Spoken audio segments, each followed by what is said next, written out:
Hello everyone, and welcome back to this partial update video where I'm going to go more in depth on the first steps to maintaining a 4-man team and give small tips on dungeons. I apologize also. I know when I created this series on Reddit I said I would have a friend join, but he has been on vacation and I really wanted to get this series started and keep it going. So be prepared for a video where I catch him up. I have a 5th account ready and waiting for him. He created a Yop. So for the 5th account, I made an Elio to partner up with him. If you'd like to see him added to the 4-man and make this a 5-man plus 1 for a full 6-man adventure, please let me know. If not, we'll continue with the 4-man plus 1, and I'll try to keep the Elio leveled appropriately. The main thing is that I do not want to carry my friend through the game. I want to have him enjoy the game and learn. In the background, you can see we're running the incarnam dungeon. There really isn't much to talk about until the boss room, so I'll just speed these clips up until we enter the boss room, where we will split up into duo teams. With the dungeons is you want to at least complete one challenge per room until the boss room. Normally in the dungeon there is a special monster that only appears in these beginning rooms, so get full monster achievements. I would suggest getting used to doing these challenges early. Here in the boss room, I decided to split the teams into Uginak and Feka, then Saram and Feka. So on screen, you can see the Feka and Uginak were able to work together and complete the boss room. This fight really isn't too tough, especially if you've completed all the quests first. The team is all level 17 when attempting this encounter and the challenge. If you are unaware, the challenges are to defeat the monster first, use 1 MP, do not end your turn next to the boss, and the only real threats are the boss and his summon in the dungeon at these early levels. The pushback that the summon can do, along with the damage the boss can do in melee, can be troublesome if they close the gap, but the flood gear you create in the quest should be more than enough to take this dungeon down.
The Saram and Ecaflip duo worked out nicely, and the use of Tricky Trap to gain slightly more movement was a big help.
After the boss, there's an option to fight the Snoo Wolf. This is one of the quests in Incarnam. I'm unsure, I forgot to look it up, but there used to be an achievement where you needed to complete a combat challenge with him, so I just went ahead and did that just in case. If you look up the achievement and there is none, do note that you can avoid this fight by giving him the jam from a previous quest in Incarnam.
With the dungeon completed, achievements obtained, this sets the team to 22.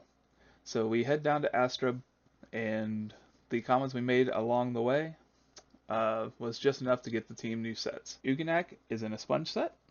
Feka, Saram, and Ekaflip all went in the gobble sets. These are very basic sets to get you started in Astrub. The sponge set you'll want if you're going agility or chance.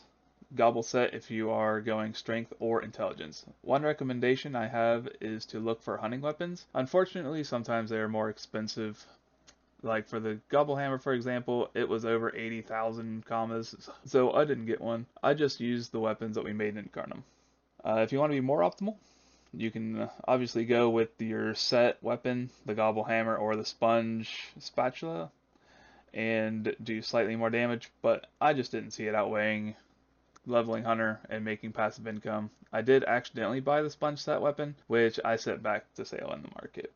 Now we'll go over the goals that I have set for levels 20 to 40, and we will achieve in episode 2. Hunter level 10 to 40. This is going to require a lot of meat. 10 to 20, we'll need 244 ground meat per character. 20 to 30 is 198 rotten meat, along with 198 wheat. And then 30 to 40 is 182 contaminated meat and wheat. For achievements, we'll be focusing on getting that silver dofus still. This will include getting these achievements. Adventure time, setting a good example. This one should already be done since we did all the Incarnam quests. A model citizen, Esturbian trick, and speak to Ratharosk, which is the end of the silver dofus quest line. To get these achievements, the quest lines that we will need to focus are Mercenary of Steel, which I don't think is said anywhere, but you are required to be level 40 for one of the subquests there. Opportunity Makes a Thief, The Great Lib a Riddle, There's No Time to Relax, Urban Living, Getaway, and Ambushes. I will also share now the required items and fights needed to overcome for these quest lines, just in case you're looking for a shopping list and want to get started right away.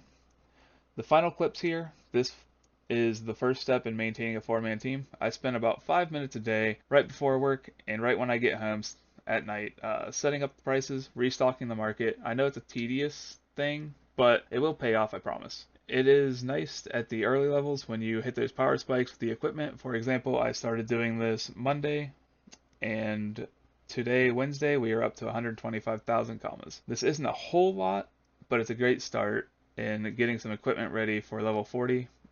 And speaking of level 40, I made a spreadsheet for the team, and looking at spells and elements, I came up with a plan along the way. As we look at this chart, I split characters into their own section and split them into elements. The categories I'm looking for is how many spells do we have per element, the average range per element, average base damage, and average boosted damage. Then we look at AP usage. Looking at this chart, I'm going to change up my team. These changes are going to be at level 40.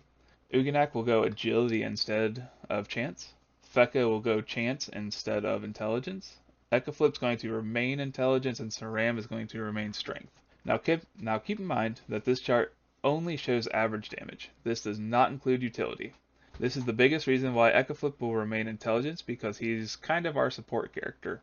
The Feka is going chance instead of intelligence, as I gain one extra spell for versatility and an extra range on average, plus they're all modifiable. But I do lose out on the average AP, meaning combos will need to change up. I also made a second chart here for optimal combos. I know it's kind of hard to read, but this breakdown is best damage per turn combos for each class. I chose plus for each element and different AP thresholds. I added the 8 AP spot, but at level 40, I'm unsure we're ever going to be able to hit that 8 AP reliably. I know 7 is most likely the answer, but I will grow this chart as time goes on. If you would like to see me do this for other classes, please let me know. I don't like nor encourage tier lists. I would rather give straight facts and numbers on your decision making. If you guys think this chart would benefit the community, I'll add it to a Google Drive and update it for all 19 classes, and from level 40 all the way to 200. I want to thank you all again for watching, and a special shout out to Watermelon Lover 937. Thank you again. Your much needed feedback, and until next time, everyone.